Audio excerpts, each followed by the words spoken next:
एक वीर योद्धा से सुना था मैं, हे मृत्यु, तैयार यदि तू आने को, प्रसन्न मुखा। द्वार खुला है, तेरा स्वागत, प्रसन्न मुखा।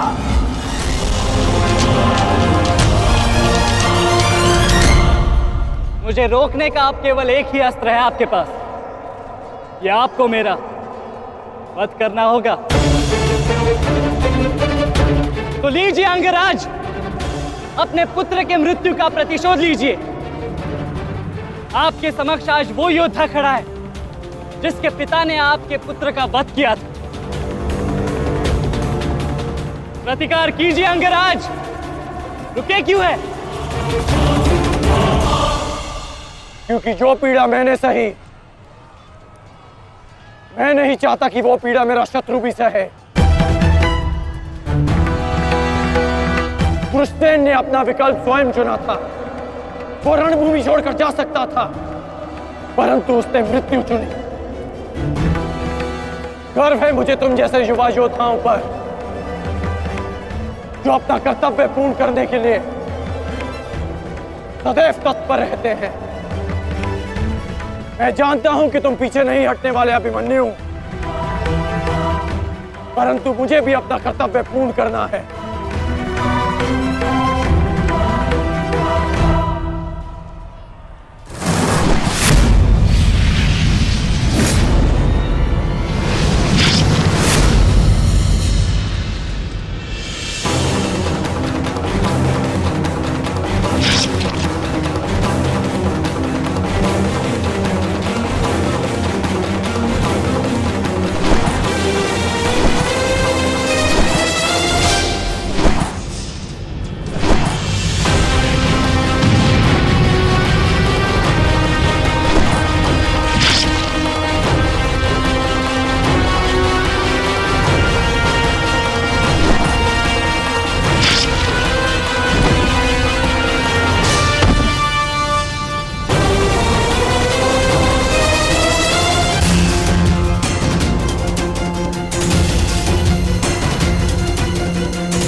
तुम्हें देखकर मुझे अपना बचपन स्मरण हो रहा है। अभी तुम्हारा जीवन आरंभ हुआ है, इसे इस प्रकार व्यर्थ मत करो। मैं आशा करता हूं कि अगली बार जब हम दोनों मिले तो दो शत्रुओं के भांति नहीं, दो वीरों के भांति एक दूसरे के गले में। अभी तुम्हारा जीवन शेष है, जाओ बस।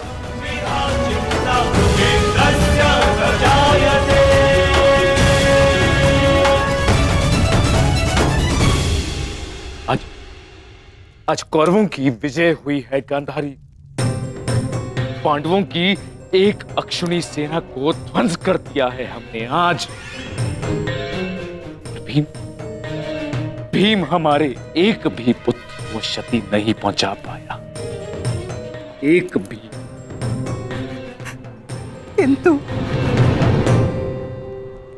किंतु दुर्योधन का क्या महाराज?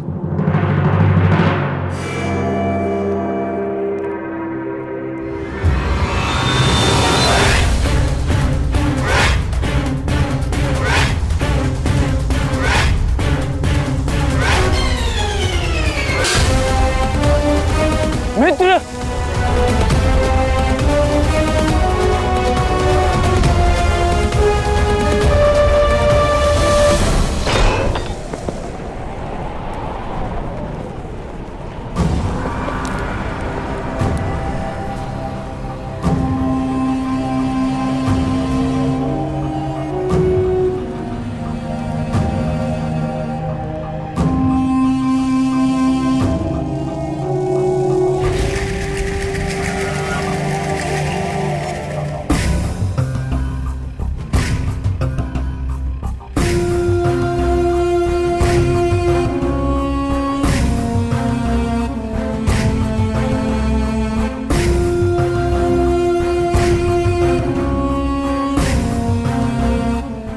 आज मैं आपको उस अपमान का अनुभव कराऊंगा। आपकी पूरी सेना और महारथियों के समक्ष आपका वस्त्रहरण करूंगा। परंतु आज अपनी माता के अपमान का दंड मैं आपको अवश्य दूंगा।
रुकिए ज्येष्ठ, ऐसा मत कीजिए।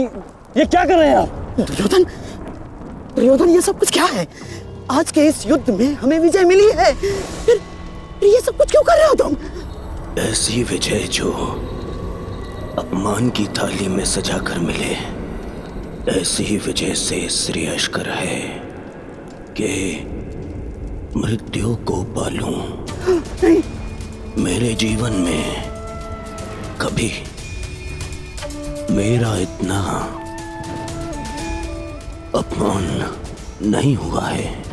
अब इस जीवन का और कोई मूल्य नहीं। मैंने ये युद्ध संपत्ति के लिए नहीं, अपने हट, अपने सम्मान के लिए बुलाई थी।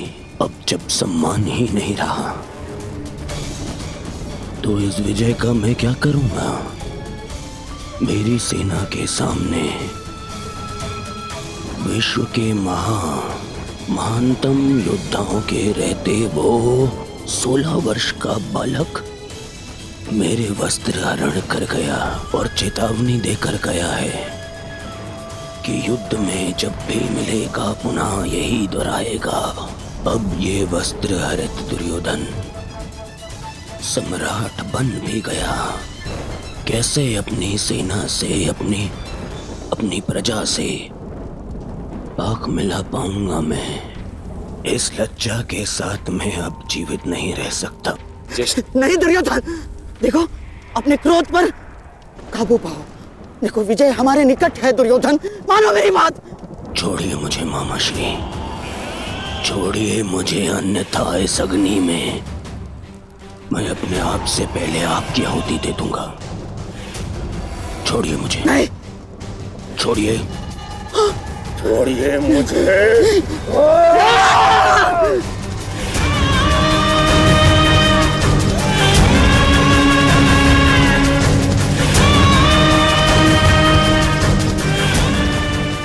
नहीं, नहीं दुर्योधन,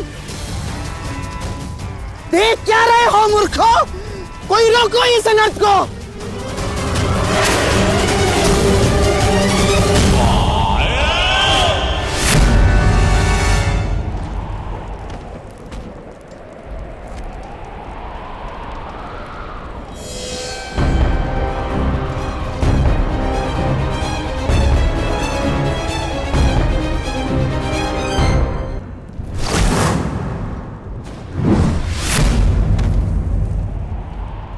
ठहर जाओ मित्र। नहीं, अब नहीं।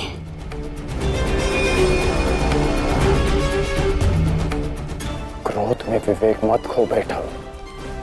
जो अपना सम्मान खो चुका हो उसके पास खोने को और क्या शेष है? ले लेने देते उस अभिमन्यु को मेरे प्राण, वीर गति तो मिलती।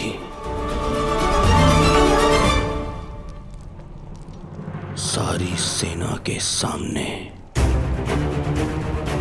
मेरा वस्त्र हरण कर गया वो बालक जिन पांडवों का सर कटा हुआ देखना चाहता था, उन्हीं का बालक मेरा सर झुका गया। संसार के सारे योद्धा देखते रह गए और वो बालक मुझे अपने बाणों के चक्र में फंसा गया। मैं ये अपमान सहन नहीं कर सकता। क्या करूंगा जीवित रह गए जब संसार के सामने शीश उठाकर चल भी नहीं सकता मैं। इसीलिए अब मैं अग्नि स्नान करूंगा।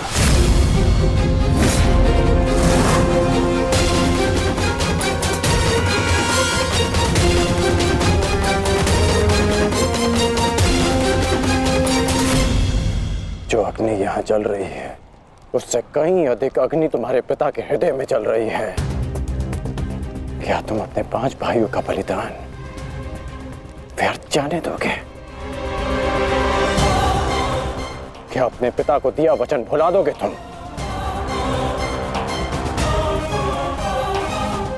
अपने चारों ओर देखो मित्र, क्या ये सब व्यर्थी अपने प्राणों के साथ खेल रहे हैं? जो वीर गति को प्राप्त हुए हैं, क्या उनका बलिदान व्यर्थ जाने दोगे तुम? तुम्हारे अनुज, तुम्हारे मामाश्री, तुम्हारे गुरुदेव, ये सब तुम्हारे सम्मान, तुम्हारे अधिकार के लिए लड़ रहे हैं और तुम अपने कर्तव्य से मुंह मोड़ना चाहते हो। पूछो अपने सैनिकों से कि आज जो युद्ध में हुआ कि क्या वो उससे लज्जित हैं या वो कल युद्ध में उसका प्रतिशोध लेंगे? बोलो सैनिकों! प्रतिशोध लेंगे! प्रतिशोध लेंगे! प्रतिशोध लेंगे!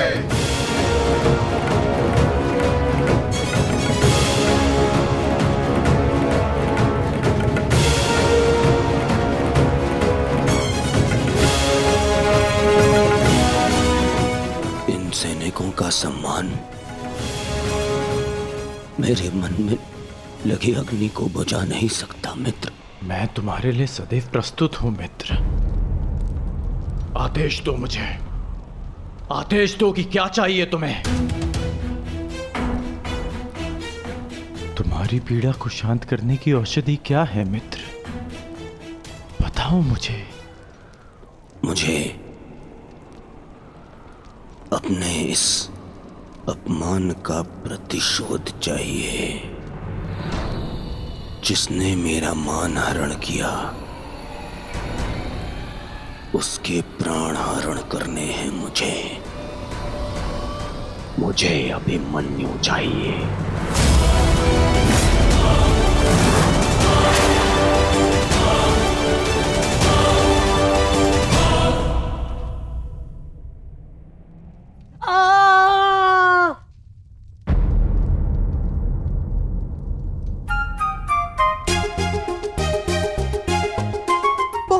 पीड़ा हो रही है ना इन्हें?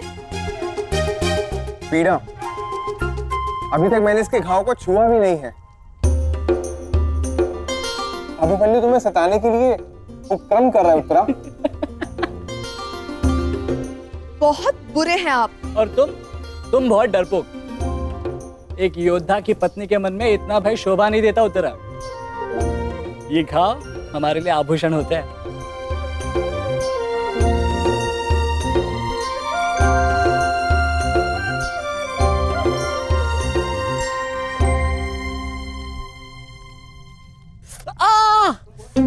क्यों सताते हो तुम उससे? अब क्या करूं माता, वो तो आजकल हर बात पर क्रोधित हो जाती है। और अब आप भी मुझे डांट रही हो। तुम्हें अधिक चोट तो नहीं आई ना पुत्र? नहीं पिताश्री, बल्कि बहुत कुछ सीखने को मिला। सच में अंगराज कर्ण एक महान योद्धा है। उन्हें आपके अतिरिक्त और कोई टक्कर नहीं दे सकता। हाँ पुत्र, परंतु हम दोनों के लक्ष्य और सोच भिन्न है। मुझे तुम पर गर्व है।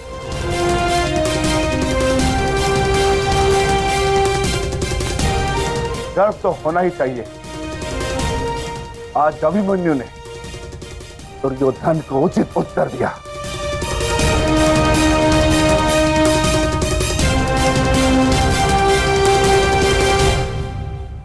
सत्य अभिमन्यु, आज तुमने जो युद्ध भूमि में किया वो अद्भुत था, और मुझे विश्वास है कि कल का दिन इतिहास में तुम्हारा नाम सदैव के लिए अमर कर देगा अभिमन्यु।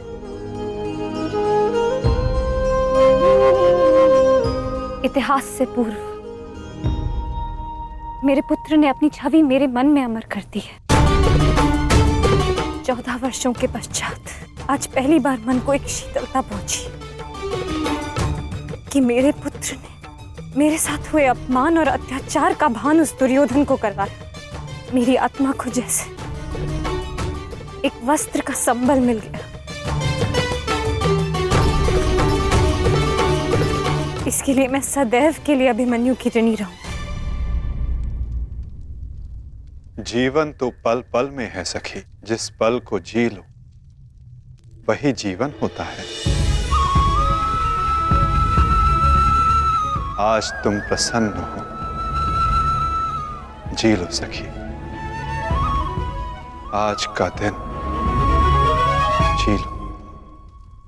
कल का दिन तो अभिमन्यु के जीवन का अंतिम दिन होना चाहिए, और स्मरण रहे सरल मृत्यु नहीं देनी है उसे। मृत्यु आने की पीड़ा का आभास कराना है, और जब तक वो भूमि पर रेंगता हुआ दया की भीख ना मांगे, मृत्यु नहीं आनी चाहिए उसे।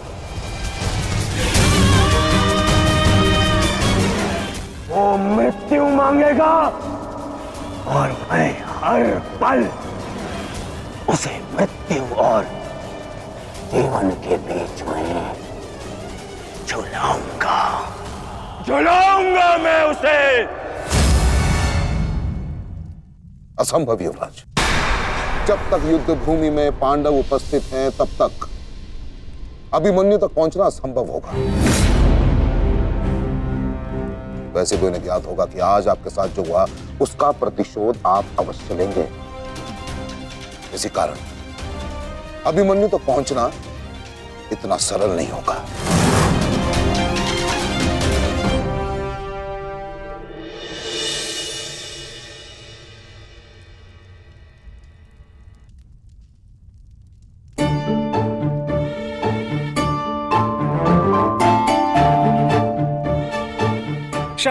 क्षमा कर दो, भूल हो गई बस। अच्छा अब क्षमा भी कर दो। जिसने युवराज दुर्योधन का मस्तक झुका दिया वो आज तुम्हारे समक्ष सर झुकाए मना रहा है तुम्हें। देखो, किसी ने मुझे इस प्रकार सर झुकाए देख लिया ना तो मेरा बहुत उपहास उड़ाया जाएगा। पहले वचन दीजिए कि भविष्य में आप इस तरह मेरा उपहास नहीं बनाएंगे।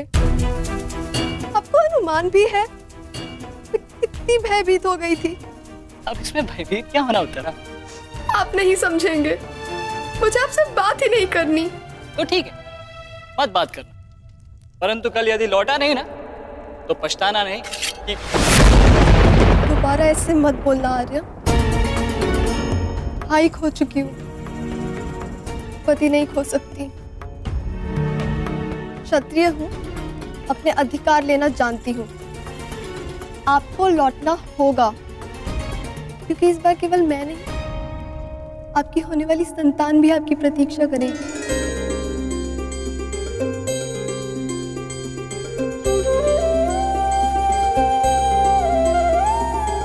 सत्य उत्तरा?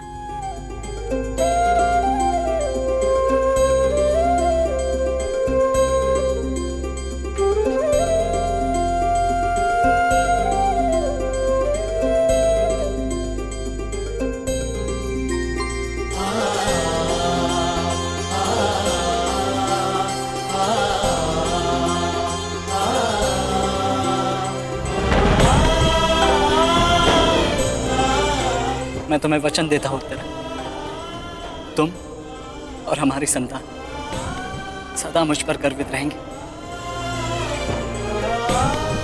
जानती हूँ आपकी संतान बहुत भाग्यशाली है, उसे अपने पिता की शौर्य गाथा सुनने को मिलेगी।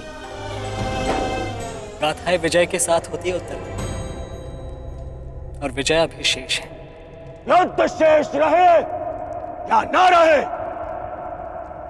उस अभिमन्यु के प्राण शेष नहीं रहने चाहिए आचार्य। आप सेनापति तीरगत के वीर नरेश शर्मा, मध्य नरेश शैल्य, अश्वत्थाम आंगराज, इतने वीरों के होते हुए भी क्या एक बालक को बंदी बनाया नहीं जा सकता? तुम्हारे प्रतिशोध के लिए केवल कुशल योद्धाओं की नहीं, बल्कि एक उत्तम योजना की आवश्यकता है मेरे होने वाले सम्राट।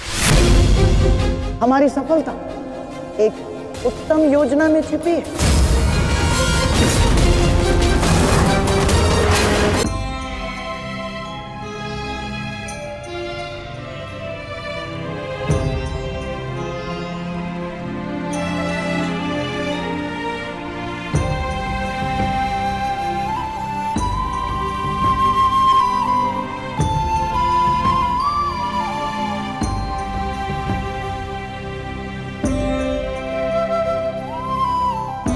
ऐसा क्या है जो आप चाहकर भी मुझसे नहीं कह पा रहे हैं सखा? ये रात का अंधकार भी आपके मुख पर आए हुए भाव मुझसे नहीं छुपा सकता। रात्रि के बाद दिन आता है सखी, उसी प्रकार जीवन के पश्चात मृत्यु आती है। सुख के बाद दुख आता है, और यही सृष्टि का नियम है। हमें अपने जीवन में सबके लिए तत्पर रहना चाहिए सखी।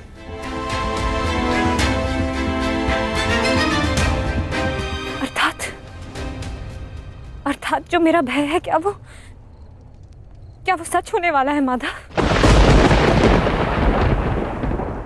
क्या कल पांडवों के साथ कुछ अनिष्ट होने वाला है?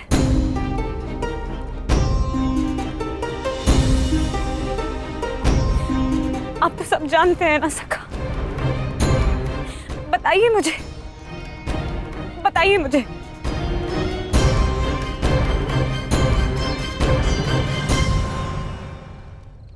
कभी कभी भविष्य का ज्ञान होना भी दुख का कारण बन सकता है सखी। यदि समय के अनुसार मनुष्य को सत्य का ज्ञान हो तो वो स्वयं को संभाल सकता है।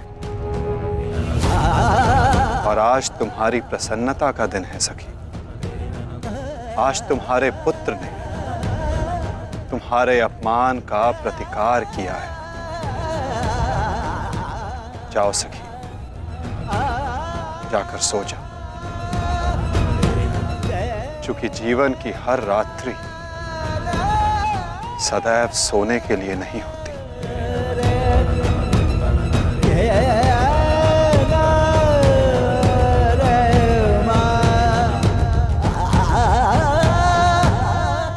मैं तब तक सो नहीं पाऊंगा जब तक मेरा प्रतिशोध पूर्ण ना हो जाए आचार्य। प्रतिशोध की आग में कोई और भी जल रहा है। युवराज दुर्योधन,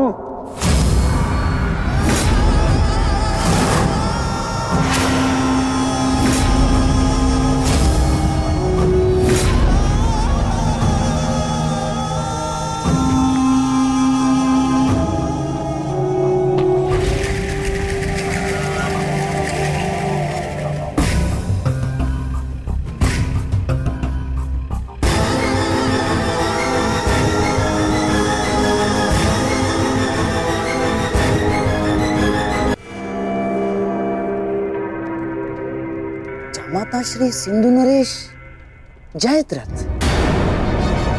भूल को क्षमा किया जा सकता है, अपराध को नहीं। इस अपमान के पश्चात विचलित बचा तो ऐसा भयंकर प्रतिशोध होगा कि तुम पांचों की आत्मा कांप उठेगी। प्रतिशोध लूंगा। कल तुम्हारे साथ साथ मेरा प्रतिशोध भी पूर्ण होगा और मैं सम्मान सहित तुम्हारी बहन दुशला को अपना मुख दिखा सकूंगा।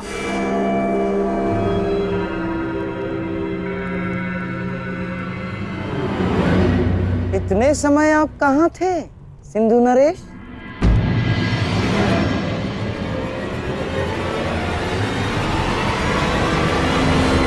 अपने अपमान के प्रतिशोध का प्रबंध कर रहा था।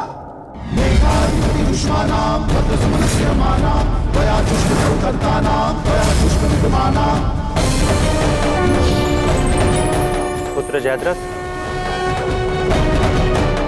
मैं तुम्हारी तपस्या से प्रसन्न हूं। मांगो, क्या वर मांगते हो? महादेव, मुझे अपने प्रतिशोध का अवसर चाहिए। शपथ ली है मैंने, जब तक पांडवों के अपमान का प्रतिशोध नहीं लूंगा तब तक मुकुट धारण नहीं करूंगा। और वो दिन कल आएगा वो दिन जब मैं पांडवों को ऐसी पीड़ा दूंगा कि वो जीवन भर नहीं भुला सकेंगे। महादेव का आशीर्वाद है मेरे साथ और मैं तुम्हारे साथ युवराज, तुम्हारी योजना और मेरा प्रतिशोध दोनों कल सफल होंगे।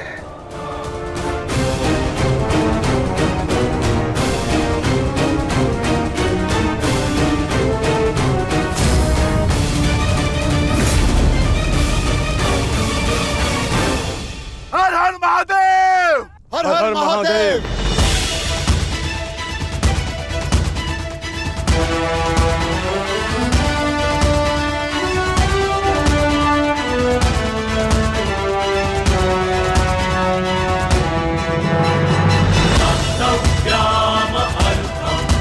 सर्वोत्तम बनो पुत्र, संसार के सभी योद्धाओं में तुम्हें सबसे अधिक कीर्ति प्राप्त हो।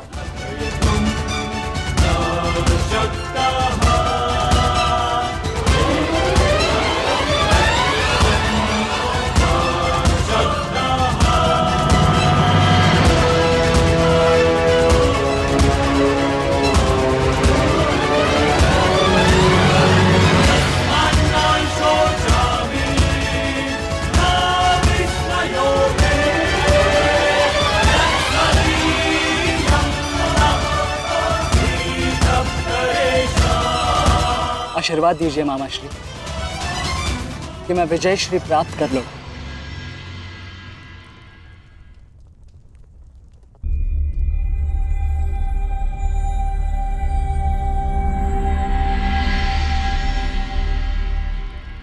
विजय तो कायरों को भी प्राप्त होती है पुत्र, परंतु कीर्ति और यश केवल शूरवीरों का मुकुट बनती है। मेरा आशीर्वाद तुम्हारे साथ है पुत्र। तुम युद्ध क्षेत्र में वो कीर्ति प्राप्त करो जो तुम्हें अमर बना दे।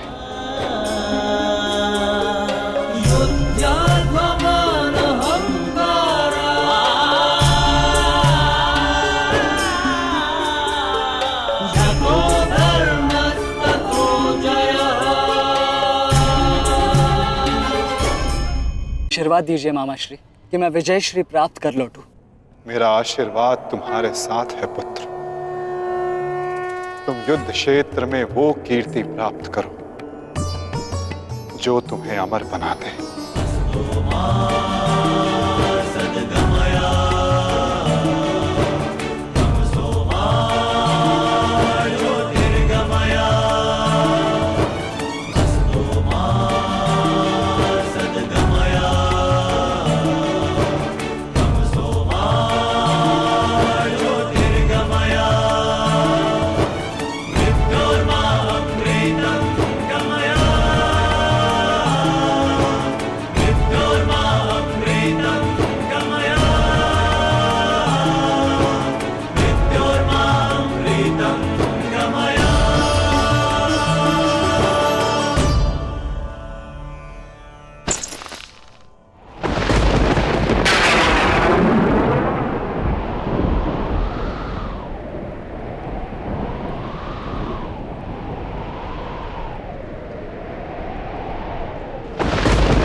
क्या हुआ अंगराज?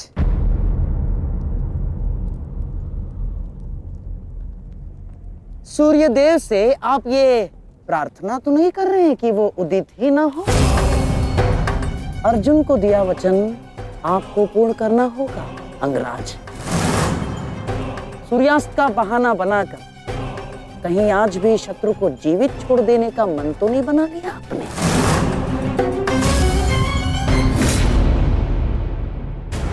कभी कभी मौन रहने से प्राण बच जाते हैं। अब एक और शब्द अपने मुख से निकाला तो युद्ध आरंभ होने से पूर्व ही शत्रु से पहले मैं अपने पक्ष के किसी योद्धा का वध कर दूंगा। अंगराज, अंगराज आप क्रोधित क्यों हो रहे हैं? मेरे कहने का तात्पर्य केवल यह है कि आपके पुत्र वृषसेन की मृत्यु तो स्मरण है ना आपको? वृषसेन के हत्यारे अर्जुन का पुत्र ही आज आपका लक्ष्य होना चाहिए। बस मैं यही कहना चाह रहा था। कर्ण को स्मरण है मामाश्री।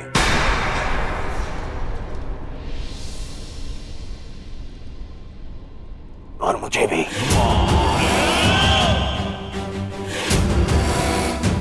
आज हम वृषसेन की मृत्यु और मेरे अपमान का प्रतिकार दोनों लेंगे। मैं केवल इतना जानना चाहता हूं कि इस प्रतिकार से पूर्व उस कौटे अर्जुन को मार्ग से हटाने का क्या प्रबंध करना चाहिए? उसका प्रबंध मैं कर चुका हूं मेरे होने वाले सम्राट।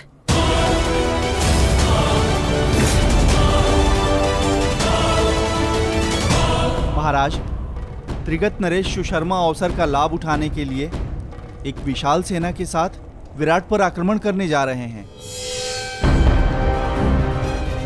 विराट नगर को सहायता की आवश्यकता है। शीघ्र कुछ कीजिए। मुझे शीघ्र ही विराट प्रस्थान करना होगा। किंतु महाराज, इतने कम समय में आपका विराट पहुंचना असंभव है। केवल वासुदेव में ही वो क्षमता है जो वायु गति से रथ चलाकर अर्जुन के साथ वहां पहुंचे। हमें आपकी सेना की आवश्यकता है और अर्जुन अकेला ही उन सब के लिए पर्याप्त है। किंतु अर्जुन की अधिक आवश्यकता यह रणभूमि में है। परंतु महाराज, आप वहां बहुत से परिवार, स्त्री और बालक संकट में। एक समय था जब विराट राज ने हमें अज्ञातवास में शरण दी थी।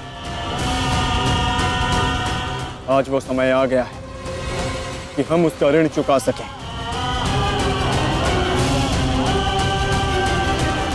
और फिर अभिमन्यु भी तो यहाँ है।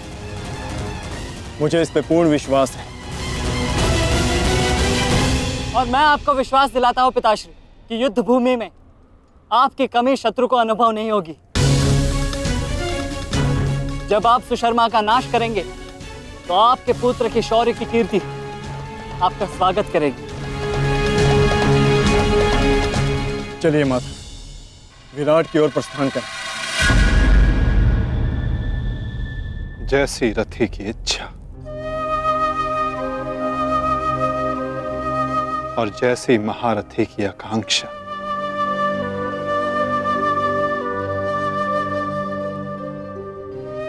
आओ पार्थ।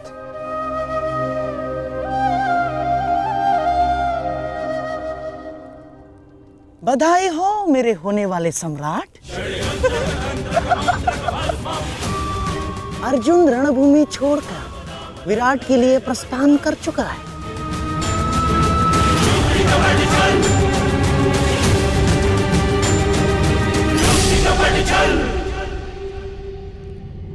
आचार्य द्रोण, समय आ चुका है। हमारी सेना को अपनी योजना अनुसार सज्ज कीजिए। जिस प्रकार चक्की का पत्थर एक ही चक्कर में अन्न के दानों को पीस देता है, उसी प्रकार हमारी यह सेना शत्रु सेना को एक ही चक्कर में पीस देगी युवराज। और अपनी सेना के नाश को रोकने के लिए आएगा वो वो महावीर अभिमन्यु, और वहां हम उसके प्राण फाड़ लेंगे, जिसने मुझे अपने बाणों के चक्र में फंसाया था। आज वो फंसकर मरेगा हमारे चक्रव्यूह में। युद्ध का 13वां दिन।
युधिष्ठिर, मैं कौरव सेनापति द्रोण चेतावनी देता हूं तुम्हें कि यदि तुम विजय प्राप्त करना चाहते हो तो इस व्यूह के भीतर आओ, और यदि तुम इस व्यूह को तोड़ने में सक्षम रहे तो हम अपनी पराजय स्वीकार कर लेंगे, और यदि नहीं तो तुम अपनी हार स्वीकार कर लेना। सुना तुमने?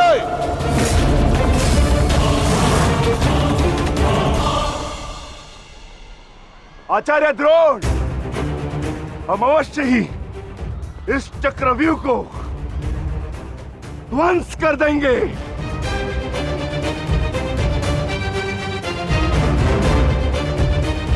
यह संभव है।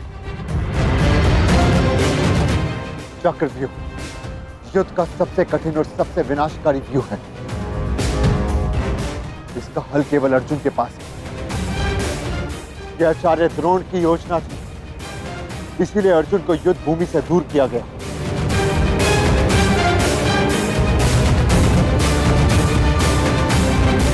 कोई तो मार्ग होगा।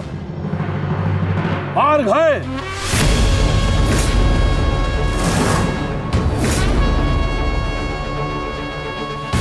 मैंने भी उसी आचार्य भारद्वाज से चक्रव्यूह भेदन सीखा है, जिस आचार्य भारद्वाज से उस द्रोण ने चक्रव्यूह की रचना सीखी।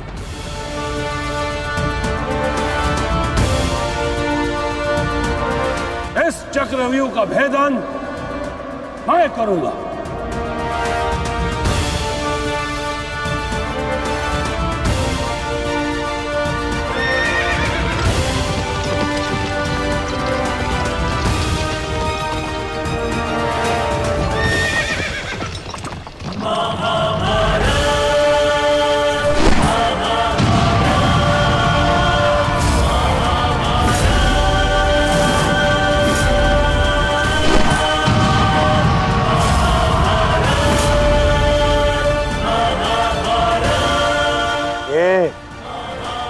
क्या है आचार्य? पांचाल नरेश द्रुपद तो इस व्यूह को तिनके की तरह तोड़ते हुए आगे बढ़ रहे हैं। भूल गया वीरराज कि मैंने और इसी द्रुपद ने मेरे पिताश्री के आश्रम में इस चक्रव्यूह का अभ्यास किया था। तो अपने मित्र को रोकने के लिए कोई अस्त्र, कोई शस्त्र है आपके पास? अब तो केवल एक ही अस्त्र है और एक ही शस्त्र दुर्योधन। जयद्रथ!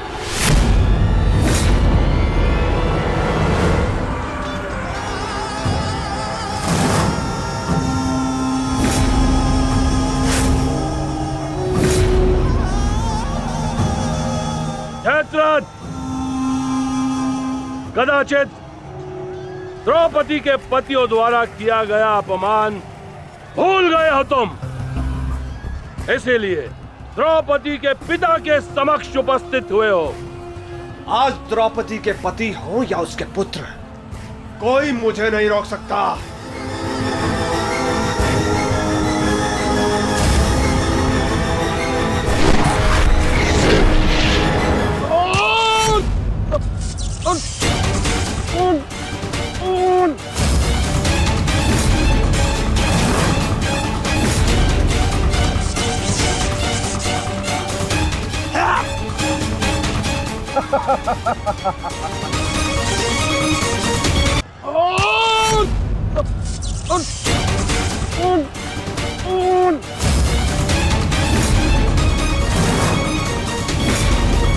आगे बढ़ो पांडवों, अन्यथा अपनी सेना का विनाश देखो।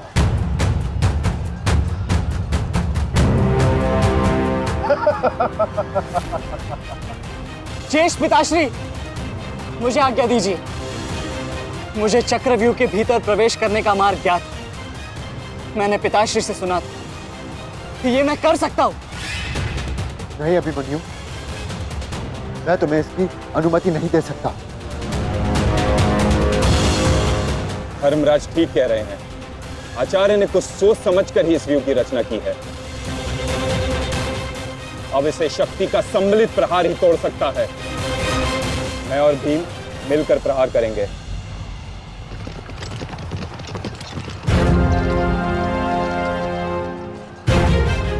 देखिए ने मामा श्री, धृष्टद्युम्न और भीम स्वयं आक्रमण कर रहे हैं।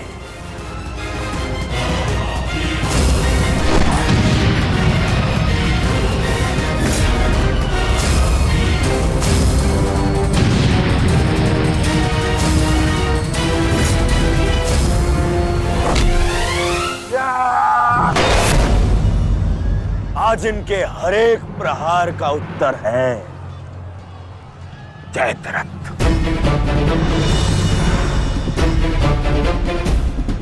चक्रव्यूह में प्रवेश करने से पूर्व मुझसे नहीं मिलोगे मित्र? स्मरण है ना 5 चोटियां? आज उसी के प्रतिकार का दिन है। प्रभु, मैं चाहता हूं कि युद्ध भूमि में किसी एक दिन सभी पांडवों पर विजय पा सकूं। सब पांडवों पर विजयी होने का आशीष नहीं दे सकता जयद्रथ, क्योंकि अर्जुन को मैंने पशुपतास्त्र दिया। मेरा ही वरदान मेरी ही शक्ति को छीन नहीं कर सकता। इसलिए केवल अर्जुन को छोड़ जिस दिन तुम चाहोगे शेष संसार के समस्त योद्धाओं के समक्ष तुम अपराजय रहो। आगे बढ़ो भीम, आज मेरी गदा का स्वाद भी चक्कर देखो।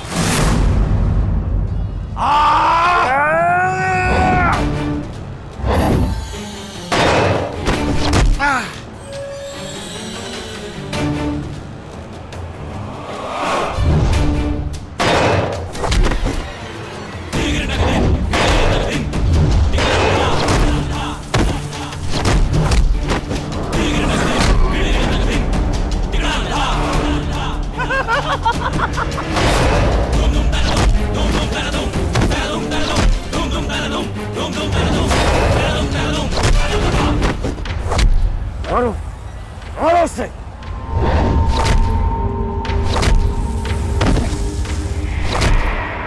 ताजश्री, आप ऐसा कैसे होने दे सकते हैं?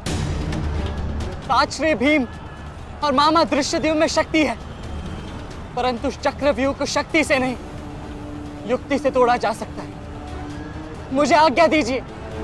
नहीं पुत्र, भविष्य के लिए वर्तमान को दांव पर लगाया जा सकता है,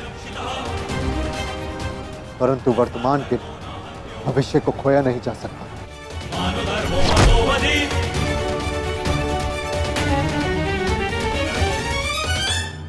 श्री भीम और मामा धृष्टद्युम्न में शक्ति है, परंतु चक्रव्यूह को शक्ति से नहीं युक्ति से तोड़ा जा सकता है।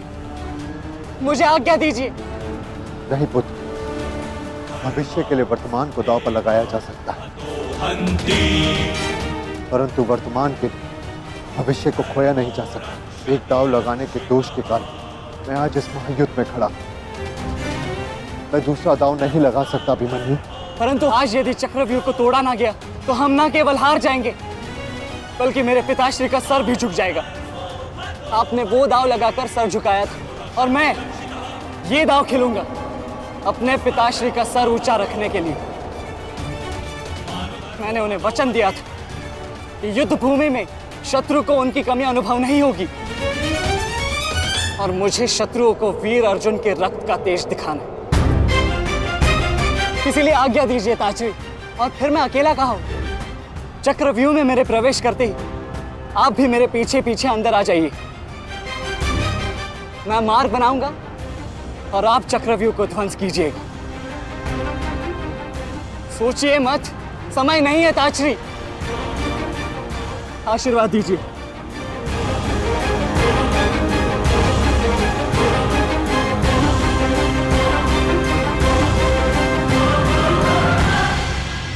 ठीक है पुत्र,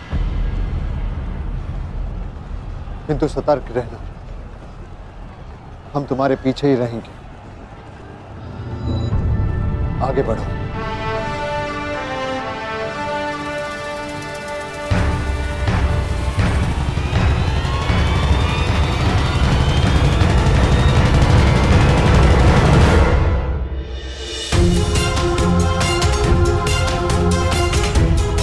जाओ सर, जाकर सो जाओ, क्योंकि जीवन की हर रात्रि सदैव सोने के लिए नहीं होती।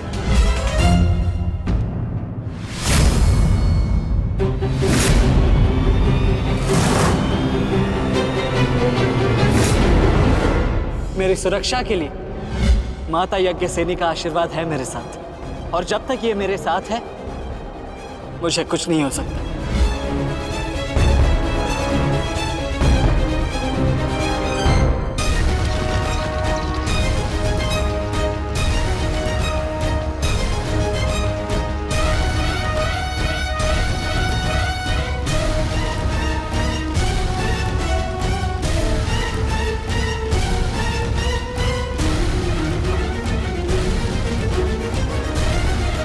क्या हुआ माधव, आप रुक क्यों गए?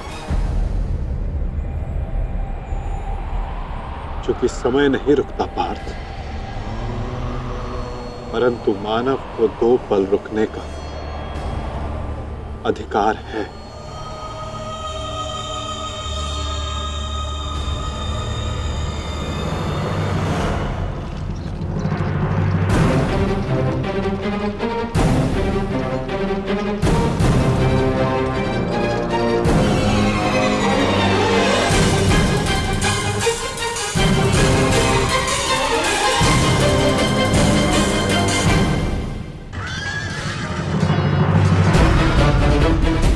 सारथी, आगे बढ़ो।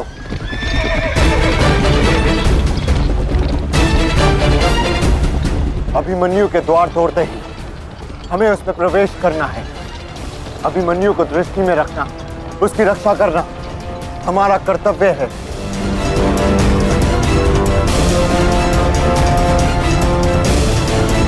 आ बालक, आ महारथियों,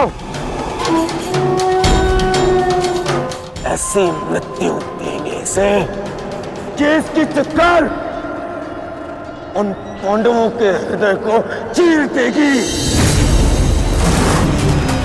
और स्मरण रहे, सरल मृत्यु नहीं देनी है इस अभिमन्यु को।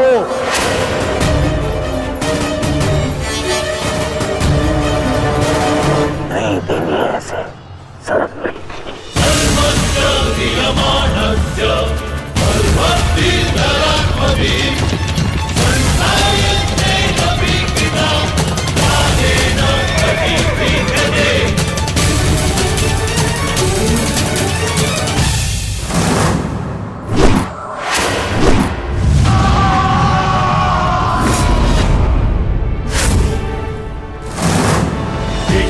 ताक्षी, मुझे मार्ग मिल गया है। इससे पहले कि द्वार बंद हो जाए, आप शीघ्र ही मेरे पीछे आइए। सारथी, शीघ्रता करो। शीघ्रता करो सारथी, शीघ्रता।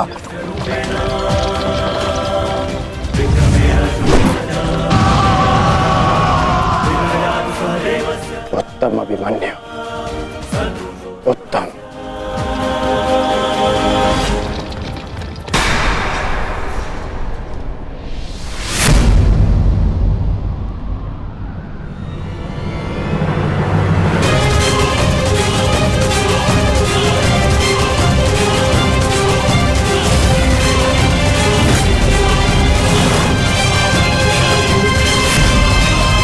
एक बार तुम्हें क्षमा कर दिया था, किंतु अब नहीं।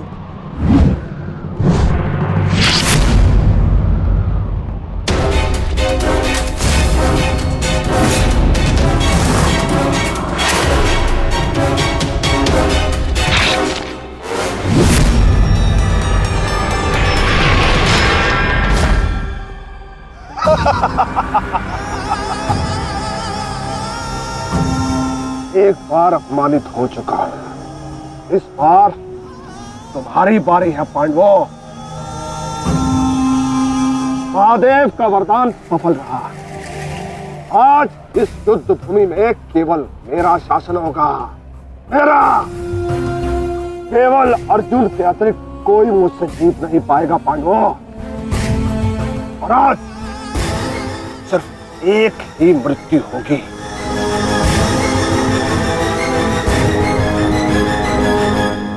अभिमन्यु की।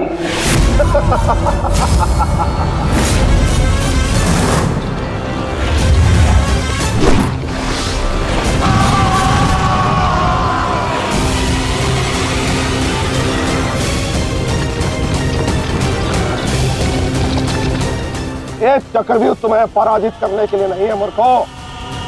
ये तो उस अपमान का प्रतिकार था जो कल अभिमन्यु ने युवराज दुर्योधन के साथ किया था। उसने दुर्योधन का मान हरण किया था और आज वो उसके प्राण हरण करेगा।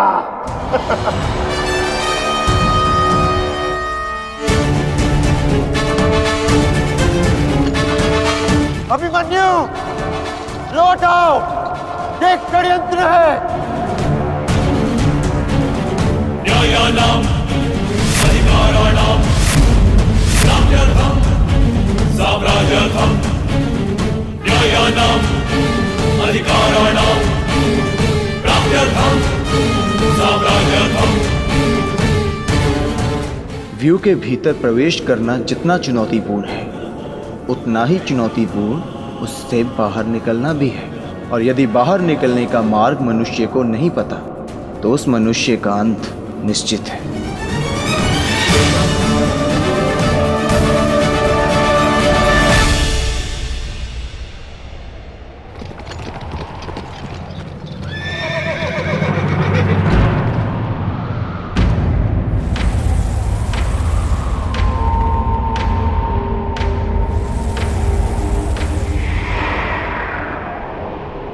आगे बढ़िए माधव, शत्रु समक्ष है। हाँ पार्थ, ठीक कहा तुमने। एक योद्धा के लिए आगे बढ़ने के अतिरिक्त और कोई मार्ग नहीं। वापस आओ अभिमन्यु, लौट आओ, व्यू में प्रवेश मत करो।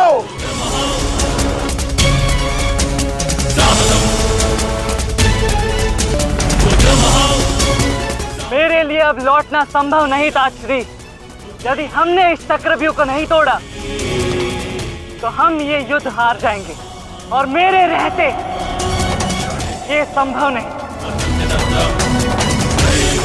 समझने का प्रयत्न करो पुत्र, ये सब तुम्हें घेर कर तुम्हारे प्राण लेना चाहते हैं।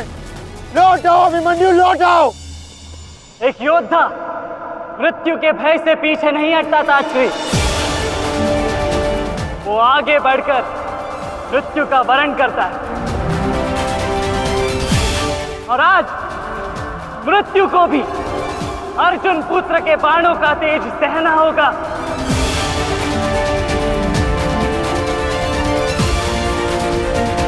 मैं इस चक्रव्यूह में आया हूं ताकि पांडवों का सर गर्व से उठा रहे। और विश्वास कीजिए ताजश्री, यदि मेरा सर भी कट जाए तब भी आपका सर गर्व से उठा रहेगा।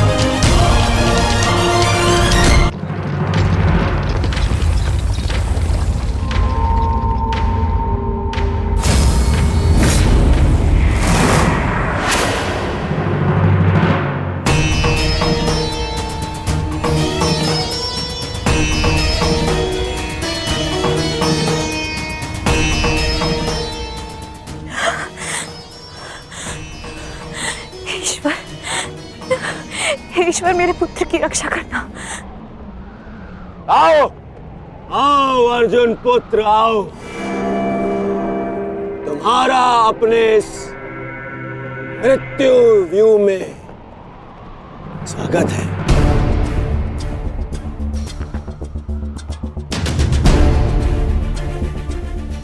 एक वीर योद्धा से सुना था मैं कि हे मृत्यु, तैयार यदि तू आने को प्रसन्न मुखा, द्वार खुला है तेरा स्वागत प्रसन्न मुखा।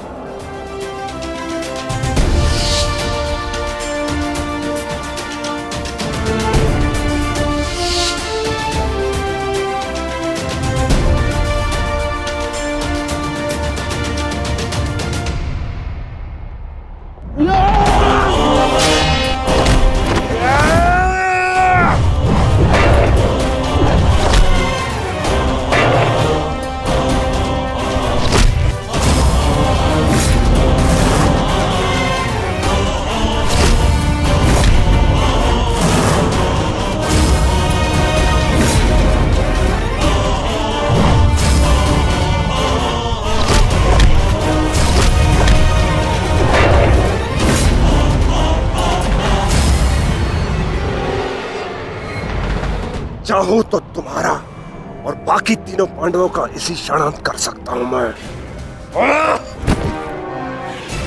किंतु उसके साथ उस पीड़ा का भी तो अंत हो जाएगा जो अभिमन्यु को पल पल मरते देख तुम्हें होगी। फिर उस पीड़ा का अनुभव कैसे होगा तुम्हें जो जयद्रथ ने इतने वर्षों तक सही है। अभी तो वो दृश्य देखना शेष है जिसे देखकर तुम स्वयं मुझसे अपनी मृत्यु की भीख मांगोगे। तुम्हारे सामने तुम्हारे कलेजे के टुकड़े टुकड़े होंगे और तुम कुछ नहीं कर पाओगे, कुछ नहीं। क्या हुआ? इतने महारथी को देख के भयभीत हो गए? क्यों? नहीं काका श्री, अभी तो ये तो सम्मान की बात है कि एक साथ इतने सारे योद्धा मुझसे द्वंद्व करने की प्रतीक्षा कर रहे हैं। अच्छा, सच में महान धनुर्धर अर्जुन के पुत्र और महानतम योद्धा वासुदेव कृष्ण के भांजे का स्वागत ऐसा ही होना चाहिए। प्रणाम स्वीकार करे आदरणीयों।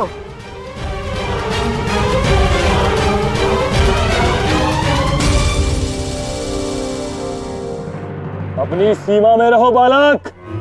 जितना कम अपमान करोगे उतनी ही कम पीड़ादायक मृत्यु मिलेगी तुम्हें। जितना जीवित रहूंगा उतनी हानि करूंगा,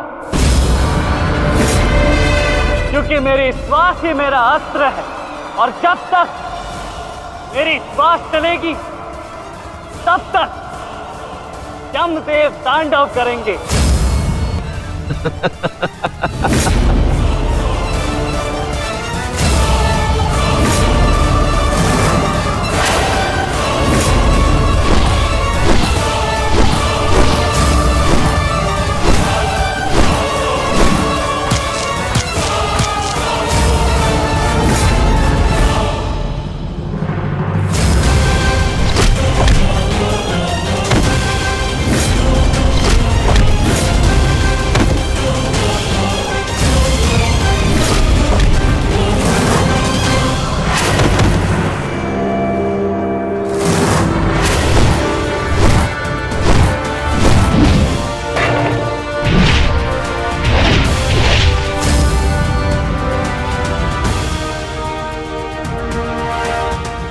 स्मरण हुआ काकाश्री? कहा था ना मैंने कि जब जब आपसे द्वंद करूंगा तब तब आपके वस्त्र हरण करूंगा, और तब तब आपके मुख पर इस लज्जा को देख अपने मन में जल रही प्रतिशोध की ज्वाला को शीतलता प्रदान करूंगा। बहुत हो गया मेरा अपमान, अब और नहीं। महारथियों, आक्रमण करो इस बालक पर।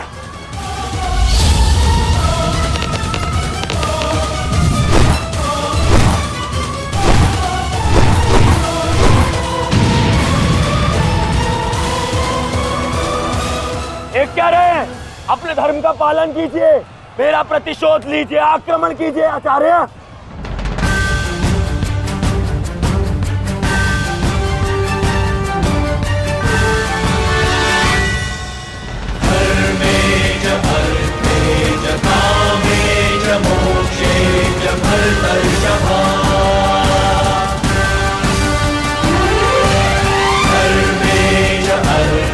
नहीं आचार्य द्रोण, ऐसा अनर्थ मत कीजिए। ऐसे अधर्म में आप कैसे सम्मिलित हो सकते हो? आचार्य, वो बालक है। रुक जाइए आचार्य, रुक जाइए।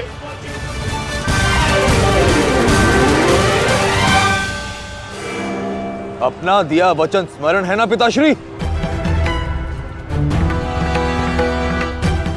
इस बालक की शक्ति इस रथ में है जो इसे सुरक्षित की हुई है। आचार्य, इस बालक को रथ विहीन कीजिए।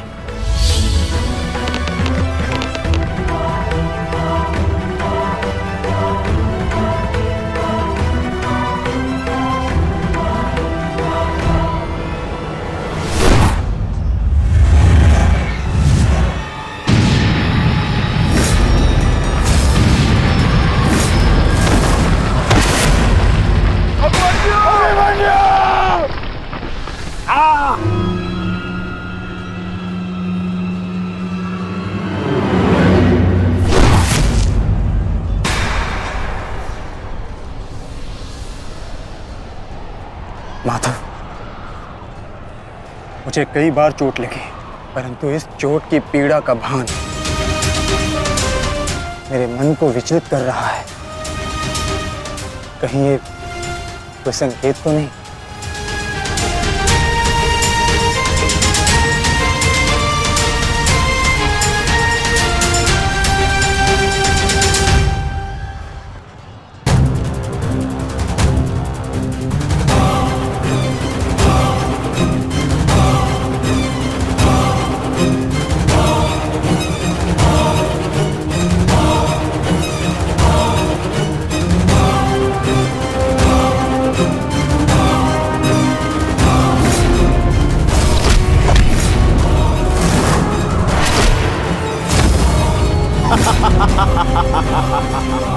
दुर्योधन, केवल आचार्य द्रोण को अपना वचन ज्ञात कराने से क्या होगा? इतने अपमान के पश्चात भी अंगराज कर्ण तो जो के त्यों खड़े हैं। क्या इनका इस युद्ध के प्रति कोई कर्तव्य नहीं? मैं केवल नियम का पालन कर रहा हूं गांधार नरेश। नियम और नीति कहती है कि एक योद्धा के साथ केवल एक ही योद्धा युद्ध कर सकता है, और द्वंद के लिए, अभिमन्यु युद्ध के लिए किसको चुनेगा वो उसका अधिकार है।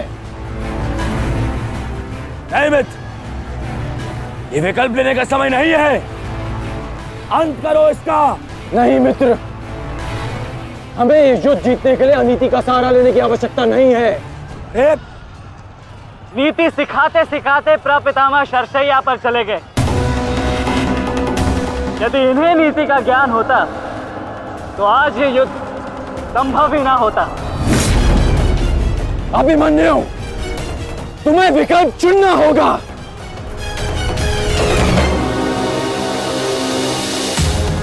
तो फिर मैं आप सबको वन के लिए चुनता हूं।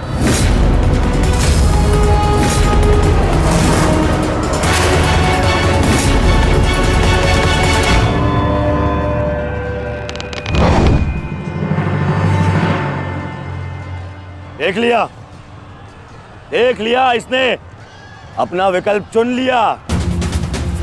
अब इस पर दया दिखाने की कोई आवश्यकता नहीं है। अब आक्रमण करने की आवश्यकता है। आक्रमण करो और अपना वचन स्मरण रखो कर्ण। देख रहे हो पांडवों, अभी तो ये रथ विहीन हुआ है, फिर निशस्त्र होगा और फिर प्राणहीन।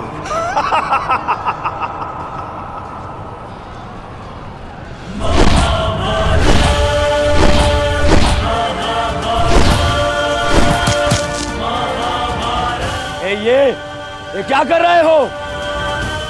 धनुष विहीन करो इसे।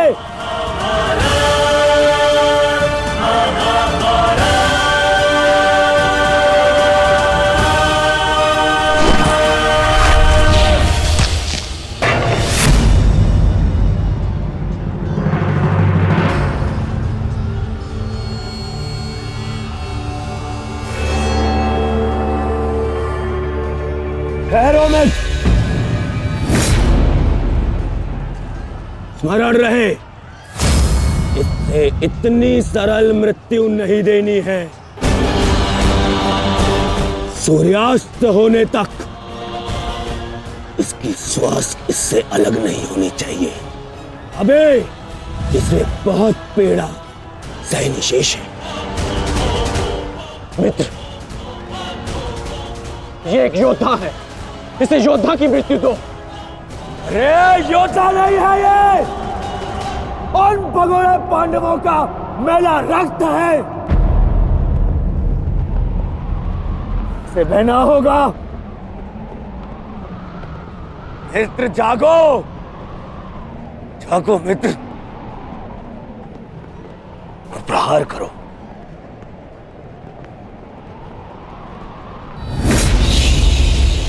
नहीं, नहीं अंगराज, ऐसा मत करो, यह धर्म है। अधर्म? अंगराज!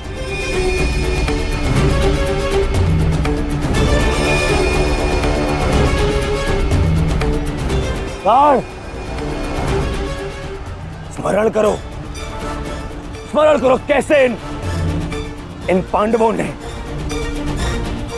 तुम्हारे पुत्र को मारा था।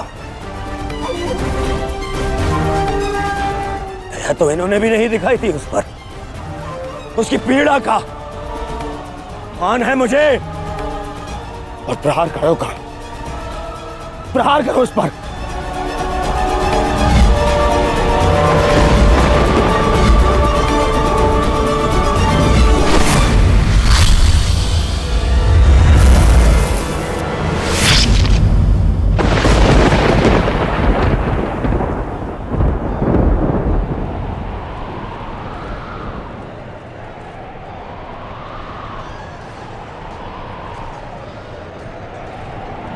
अभिमन्यु!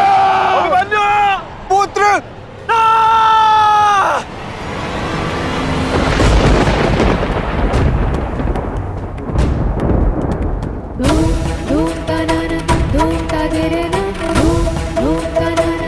क्या हुआ माताश्री? उतरा बस ऐसे ही। एक बात कहूँ माताश्री, आज मन कुछ विचलित सा हो रहा है। आज से पहले ऐसा कभी नहीं हुआ। अरे तो रोज ही युद्ध पे जाते हैं, परंतु आज कुछ विचित्र सा अनुभव हो रहा है। चिंता करने की कोई आवश्यकता नहीं है उत्तरा। मेरा पुत्र महावीर है और फिर उसे सभी पांडव, पिताश्री, ज्येष्ठ, उनकी सुरक्षा भी तो प्राप्त है। मुझे पूर्ण विश्वास है अभिमन्यु विजयी होकर लौटेगा और तुम उसका तिलक करोगी।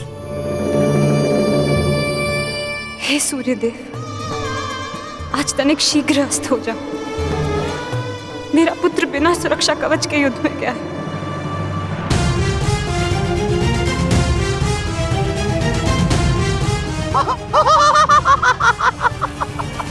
बालक, तुम्हें सबके साथ युद्ध करना था ना? करो, करो युद्ध।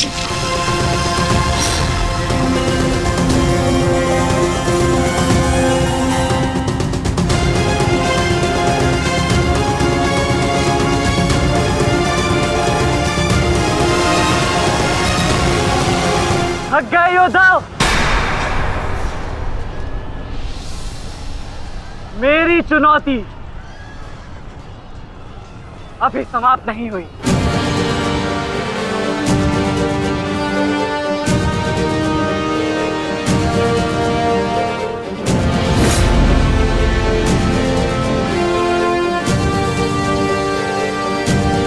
आचार्य द्रोण,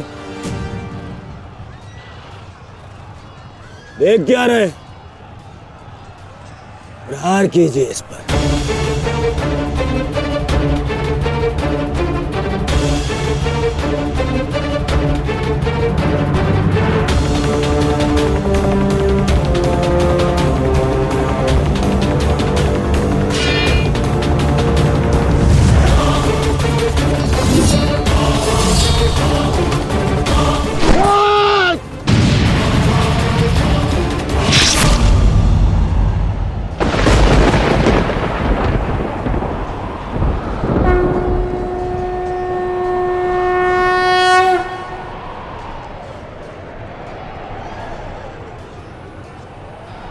अब ठीक है ना माधव?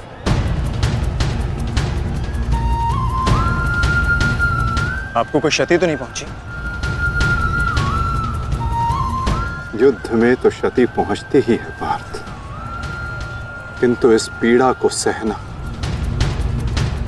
एक योद्धा का कर्म और धर्म होता है। समय की मार को तो स्वयं ईश्वर भी नहीं टाल सकते। त्रिगर्ता सेना का नाश करो पार्थ।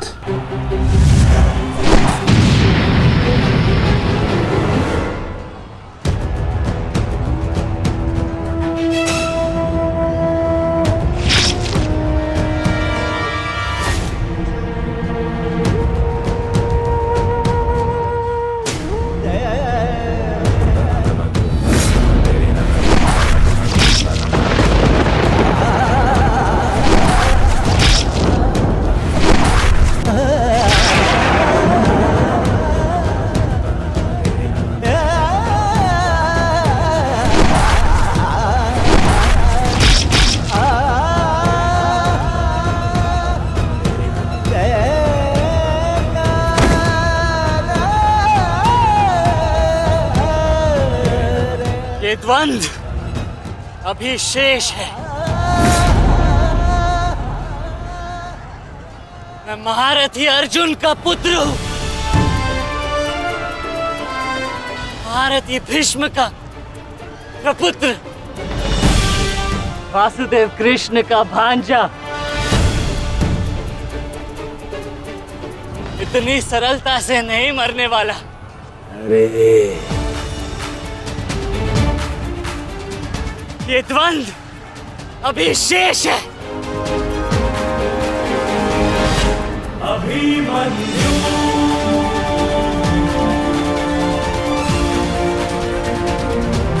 अभिमन्यु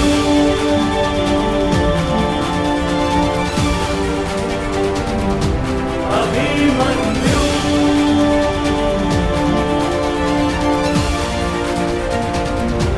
अभिमन्यु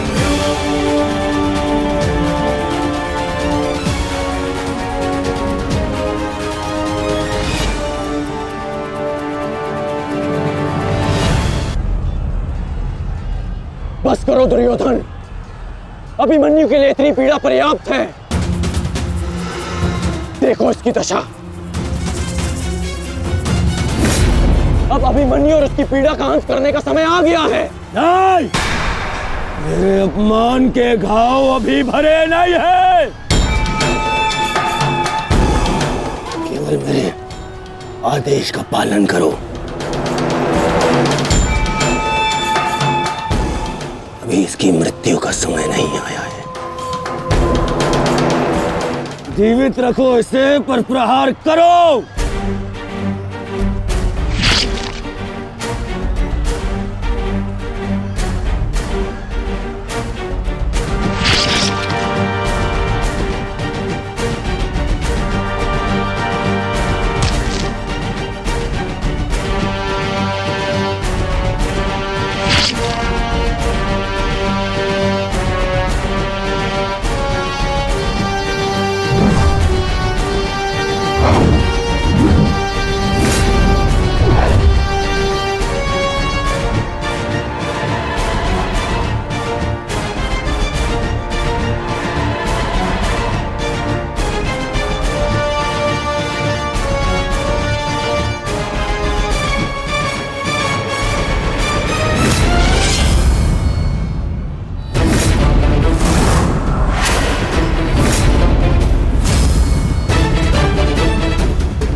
अपने पूरे बल से प्रहार करो इस अर्जुन पुत्र पर।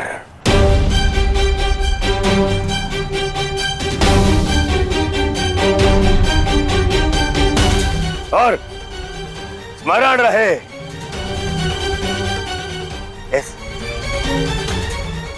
इस बालक के शरीर के हर एक भाग में घाव देखना चाहता हूं मैं।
अस्माकं विजयं निश्चितम्।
अरे बस बस, महामश्री दुशासन बस, मर जाएगा हैं?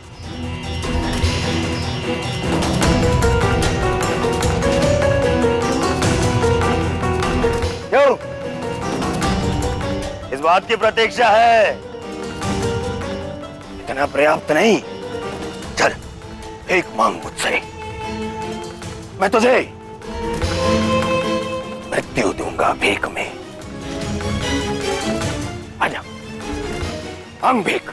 बड़ों के समक्ष हाथ भीख के लिए नहीं, आशीर्वाद के लिए बढ़ाते हैं काका श्री।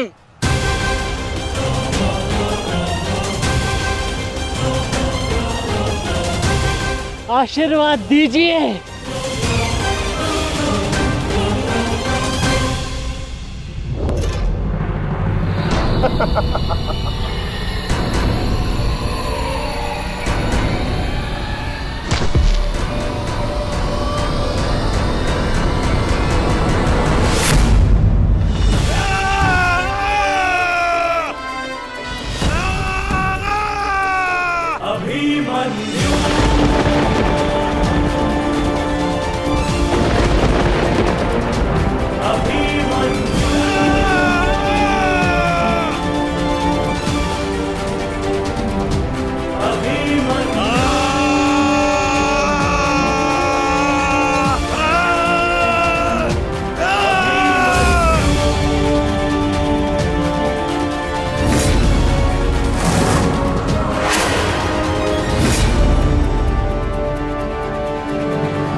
मुझसे आशीर्वाद चाहिए ना, तो ठीक है।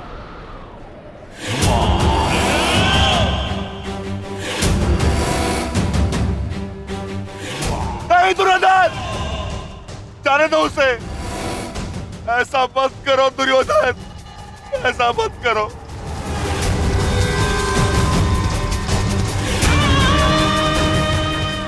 चाहिए तो उसके स्थान पर इस निकोदर भीम के प्राण हर लो, पर मेरे पुत्र अभिमन्यु को जाने दो। क्यों? मेरी पीड़ा भूल गए?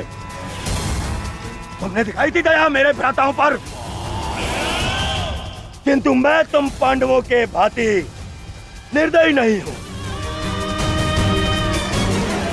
ठीक, तुम्हारी विनती स्वीकार कर लेता हूं।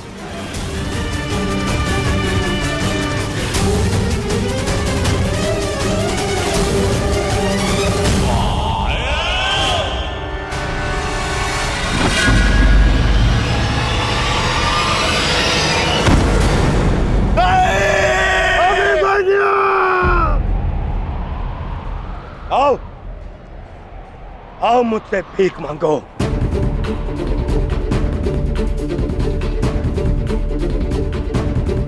आओ बालक, आजा। आ मैं तुझे मृत्यु भीख में देता हूं। आओ भीख मांग, आजा। हाँ,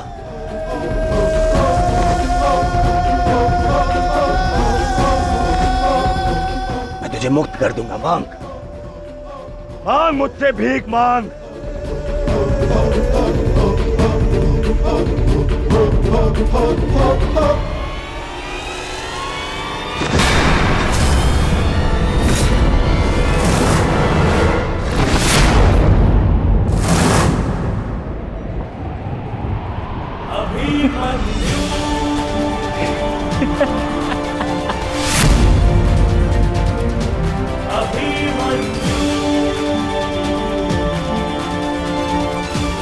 कहा था ना मैंने काकाश्री, जब जब मिलूंगा वस्त्रहरण करूंगा।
ऐसा नृत्य मत करो, बस करो।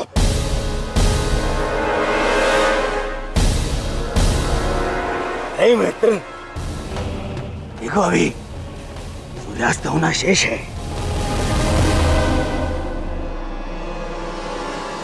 और अभी इसे और पीड़ा भी देना शेष है, अभी नहीं।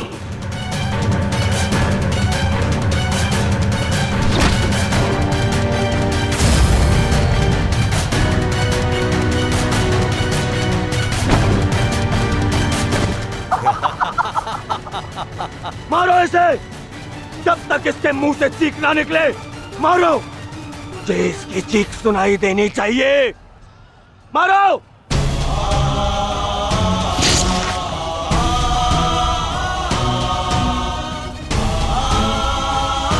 अभिमन्यु,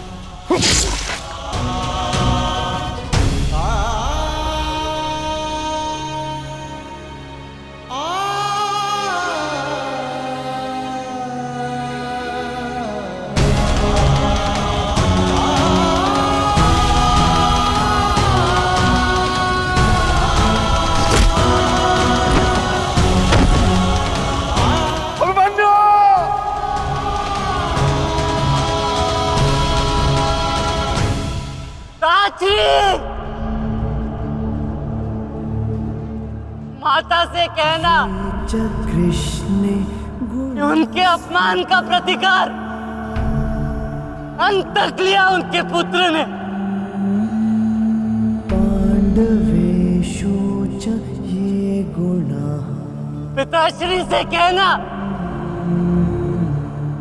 कि मैंने शत्रु को उनकी कमी अनुभव नहीं होने दी।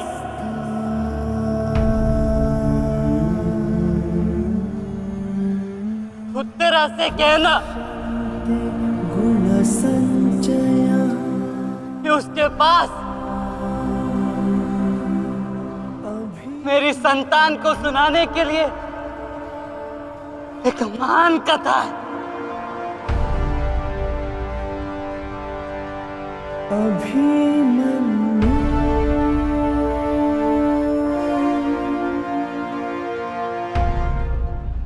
उत्तरा, क्या हुआ पुत्री? पता नहीं माता, मैंने आपको कहा था ना, आज सुबह से ही मन बहुत विचलित हो रहा है। मैं पुत्री, अरे कोई वैद्य को बुलाओ। आओ, ऐसा था।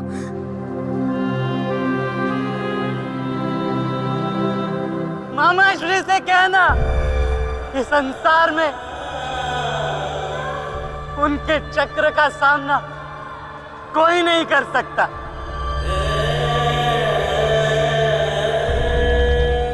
परंतु मैंने, उनके भांजे ने इस चक्रव्यूह को तोड़ा और महारथी के मान को तोड़ा।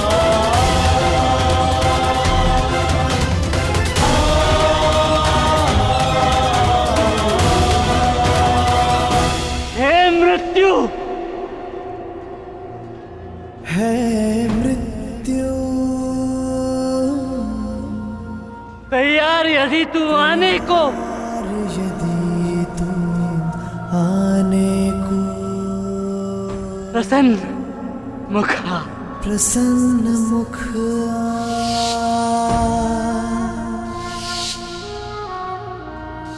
पिताश्री।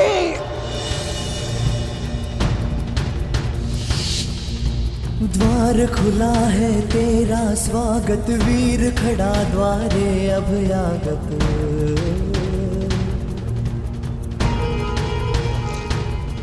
बाहें फैला के मुस्कुरा के करता अपने अतिथि का स्वागत।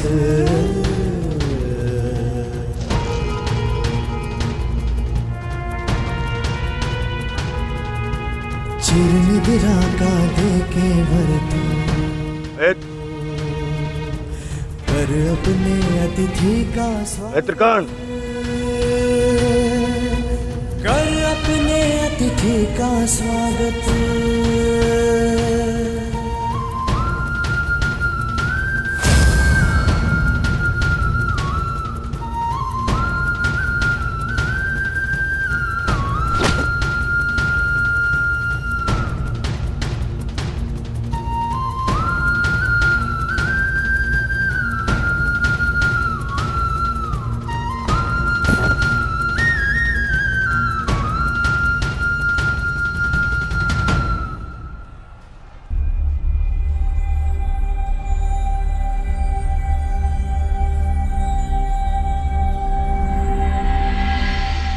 बस पुत्र,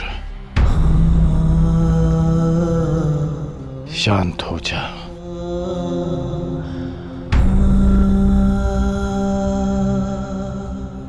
विश्व के सर्वश्रेष्ठ योद्धा की पदवी ना मुझे मिलेगी और ना ही अर्जुन को। वो सम्मान तुमने हमसे छीन लिया पुत्र। आज महाभारत हार गए, परंतु तुम जीत गए महावीर, तुम जीत गए।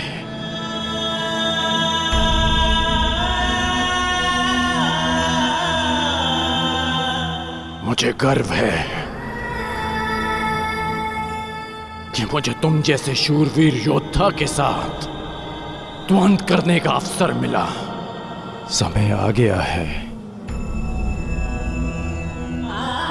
अब मुक्त हो जाओ पुत्र।